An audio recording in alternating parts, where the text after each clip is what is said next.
Well, here I am today at the beginning of 2015 with Kirsty Lamont, Director of Marketing and Communications with Mozo. So how are you, Kirsty? Did you have a good Christmas and New Year? Was Santa kind to you? Santa was very kind, John, but unfortunately I'm in the midst of funding renovations, so my wallet is getting skinnier by the second. And Santa sort of skimmed past your chimney, but there you go. Well, look, in our last chat, you told me all about why it was so important not only to have travel insurance, but most importantly, having the right travel insurance and a policy that provides the best quality cover, and also covering everything that you're likely to do on holiday and how you can do that through Mozo. And we'll talk about the URL in a minute and the range of policies that you can offer through your comparison side of things. But you also told me that Mozo meant Money Zone, which was new to me. I'd never quite worked that out. So what better topic can there be when we're talking about Mozo than Mozo and Travel Money and your Mozo's Travel Money winners? In other words, which ones to put in your wallet when you travel, or which forms of payments to put in your money when you travel. Not only this holiday season, which is well upon us in any case, but also for a lot of people who this time of the year holiday in Australia, but also other times of the year go overseas, so anywhere, anytime. So tell me all about Mozo's Travel Money winners. Absolutely. Well, the thing is, John, that not that long ago, an overseas holiday meant a trip to the foreign exchange window, a visit to the bank to buy some traveller's checks, and probably increasing the limits on your credit card. Sorry to interrupt you there. Do you remember having to go to the bank and sign? You had to sign the check and sign something else, and it took like 2 hours to sort of like sign all these traveller's checks? That was an incredible process. I mean, I remember going to Vietnam a good, 15 years ago and having to rely on, traveller's checks in far-flung post offices and spending half a day just to get money out. And these days, you go back there now, of course you can use any type of plastic card anywhere in the country. So it's been an amazing change. So for travellers, the different options to take money overseas have become many and varied, which means that there are a whole lot of benefits for people in terms of more security, more convenience, but it's also more complicated, and there's lots of tricks and traps that are involved in choosing the right travel money card for your needs. Absolutely, yeah. Now, in terms of the banks, though, and so on, I mean, in the days when you used to have traveller's checks, you used to find the right bank and so on. So what you're telling me now is that all the banks and all the global networks, plastic cards, all that sort of stuff, I can use an ATM, I can pre-charge my card, my everyday debit card, and all that sort of stuff, okay? But, which are the ones that, and even credit cards, which are the ones that I'm not going to have a big shock when I come home in terms of, oh my God, I spent this much, or it was so expensive to have that card, or this debit card or prepaid card didn't work? Because that's what you've been looking at through the whole Mozo Travel Money thing. So tell me about which ones are the hot ones. Oh, by the way, roll of drums, blast of trumpets. Kirsty, what are Mozo's Travel Money winners to put in your wallet when you travel? Ta-da!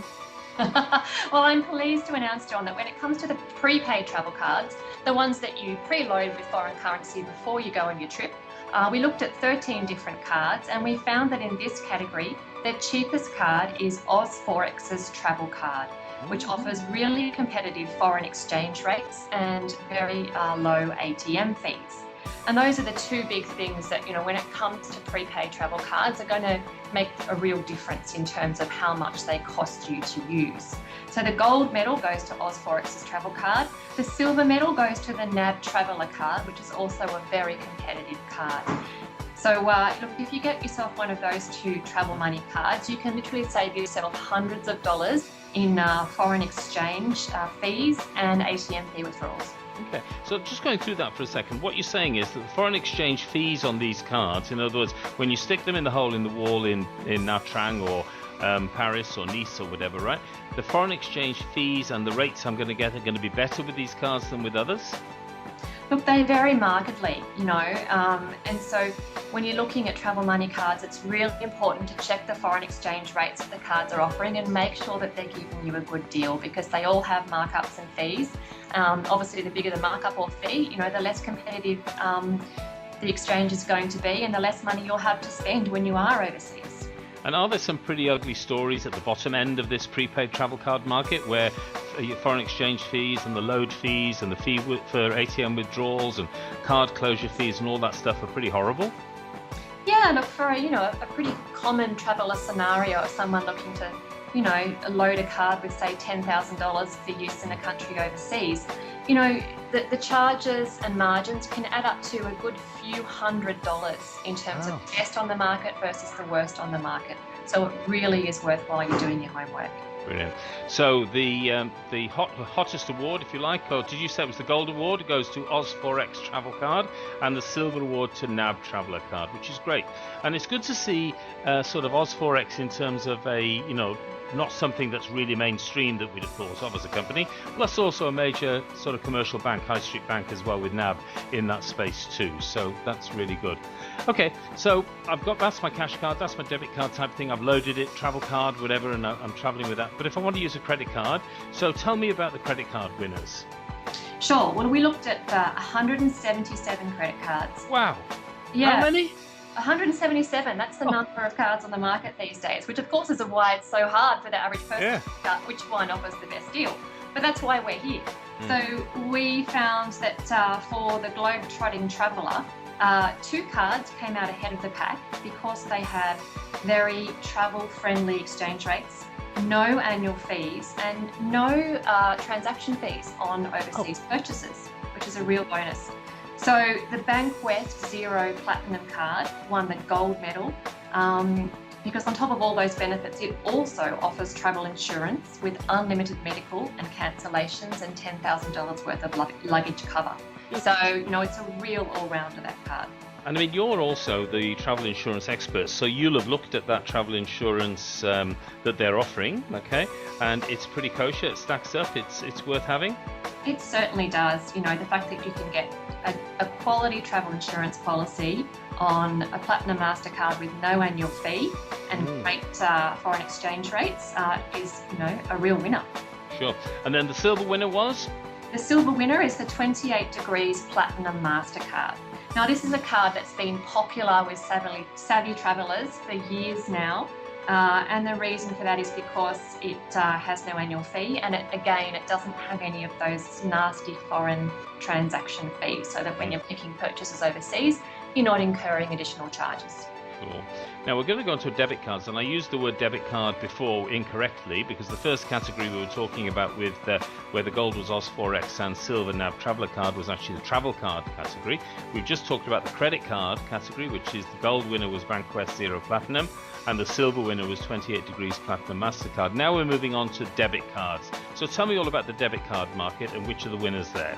Sure. So debit cards are, the cards that are attached to an everyday transaction account. So basically when you're using them overseas, you're spending money out of your own bank account.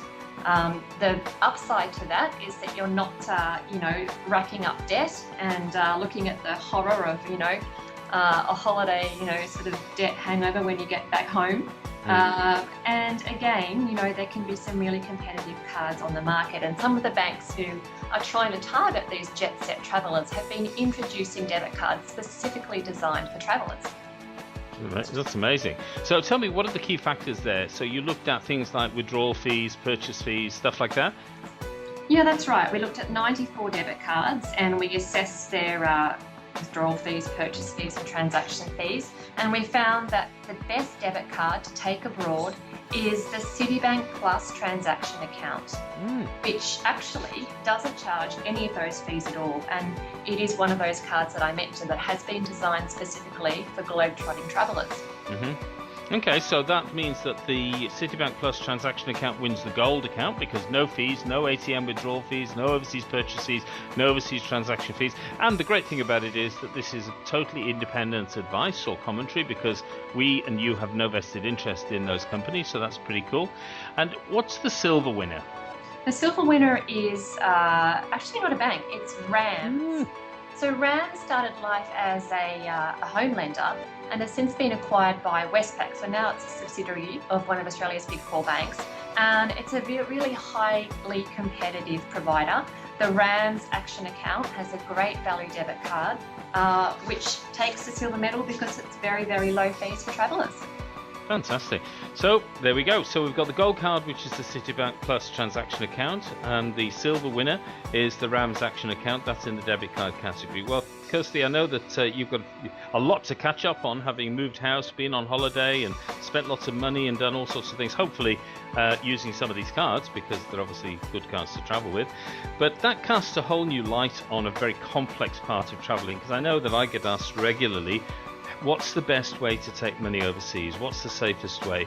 What's the way I'm not going to be stung by massive amounts of charges and shock horror when card shock when I get home? And what's safe as well in terms of, safety if I lose the card? Who's going to look after me and so on? And I love that travel insurance option as well within the one card. Where was it? It was the Bankwest Zero Platinum Mastercard. Look, that's my pick. That's the card that I have in my wallet because I think it's the best all-rounder. Because I know that some of the credit card companies do extol the virtues of the fact they've got travel insurance and CDW waiver built in, but the levels are so low that you're not really covered very effectively or safely. But that sounds really good. Well, look, where is all this information is available on Mozo's site? It is. You can go to mozo.com.au and have a look at our Travel Money Expert Awards to get all the details. Okay, so mozo.com.au, Travel Expert Money Awards. Kirsty Lamont, Director Marketing Communications for Mozo, thanks for your time today. Thanks a lot, John.